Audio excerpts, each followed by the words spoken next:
Okay, so this is the stupidest thing that I've heard all day. A YouTuber tried to go to that lost tribe that's stuck on North Sentinel Island. You know, like Sentinel Island or North Sentinel Island's next to India and is protected by the government of India. It's like a tribe that hasn't had contact with modern civilization. And that in like 2018, a missionary, I think his name is John Chow, maybe, or something like that.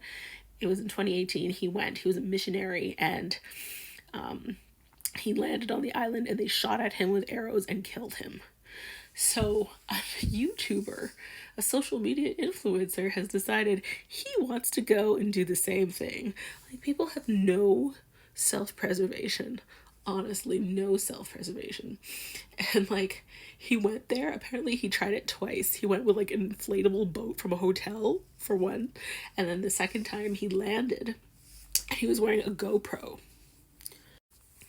So it recorded everything. He offered them a can of Coke and a coconut on the beach, and he blew a whistle for about 45 minutes. So can you imagine being on an island where you've never had modern contact with anybody and someone's blowing a whistle for 45 minutes? You'd be so frightened.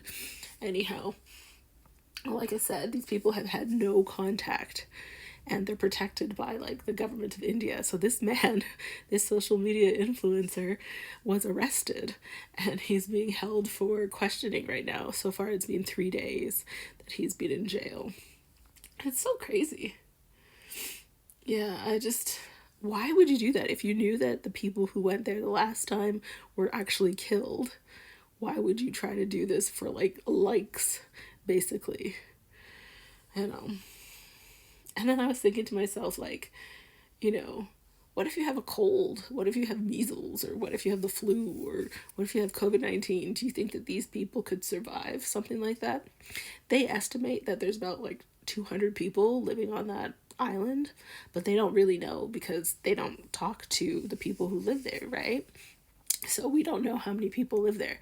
But, you know, if they're not ever in contact with any illness that we have nowadays, like, would they have no immune system? Would they not be able to like survive having a cold? Like, oh my gosh, I thought, come on, man. Ugh. I wonder if he's gonna go to jail now, or if they're gonna make him delete some of his footage or anything like that, because they did find his footage. And that's how they're able to prove that he went onto the island, disturbed all those people. Can you imagine if you'd never seen a Caucasian person from like the US, he's an American, and you don't know the language they're speaking, and they're blowing a whistle? Do you know, like, did they pick up the can of Coke? Like, if you've never seen a can of Coke before, like, would you know what that is? Like, yeah. It actually sounds terrifying to me. I know it doesn't sound terrifying to like a regular person, but can you imagine if you never use electricity? You know, you've never seen planes or anything. What do you think about this?